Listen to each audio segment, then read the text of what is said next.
Picnic করব বলে gas আর বাসন নিয়ে যাচ্ছিলাম, কোন শালা ছবি তুলে পোস্ট করেছে সংসারে শান্তি না থাকলে এভাবে বাড়ি ছেড়ে চলে যেতে হয়। বিবাহিত পুরুষেরা কি চিরকাল ছাত্রই থেকে যাবে? মা ভাবে বউ শিখিয়েছে আর বউ ভাবে মা শিখিয়েছে। শীতকালে মেয়েদের ডায়লগ, মন থাকলে পরিষ্কার, স্নান করার কি দরকার? বছর শেষ হয়ে যাচ্ছে অথচ দুঃখ শেষ হচ্ছে না। বিয়ে দুটো করাই ভালো, একটা বউ মারতে এলে আরেকজন বাঁচাবে। যে যেমন পারতেছে, যারে পারতেছে বিয়া কইরা নিতাছে, আমারটারে কেউ কইরা ফালাস না ভাই। এক লোকের কাছে কিছু টাকা পায় অনেক দিন আগে থেকে, টাকা চাইলে কয় বউ হাসপাতালে, 3 বছর পাড়া জানতে পারলাম তার বউ নার্স।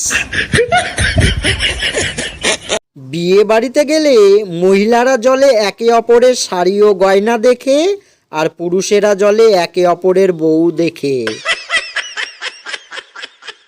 একটা সুন্দরী মেয়ের চয়েস যে কতটা জঘন্য হতে পারে সেটা একমাত্র তার বয়ফ্রেন্ডকে দেখলেই বোঝা যায়।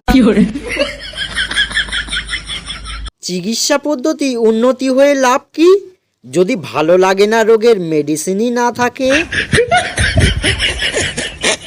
আজকাল ভালো মানুষের ভাত নাই, তাই তো আমি রুটি খাই।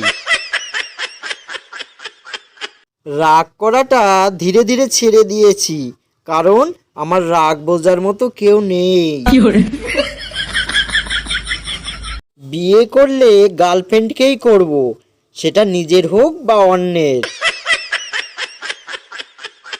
লেপের তলায় ঢুকলে মনে হয় সারা শরীর পশ্চিমবঙ্গে আর পা দুটো কাশ্মীরে রয়েছে।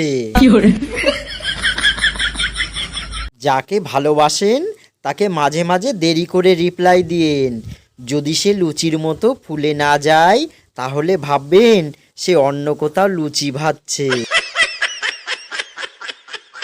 পুরুষ এমন এক হতভাগা জাতি যারা বইয়ের সাথে রাগ করে বাপের বাড়ি যেতে পারে না।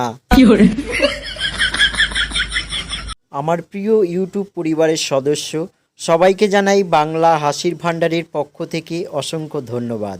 সকলে ভালো থাকবেন, সুস্থ থাকবেন, আর জোকসগুলো শুনে কেমন লাগলো কমেন্ট করে জানাবেন।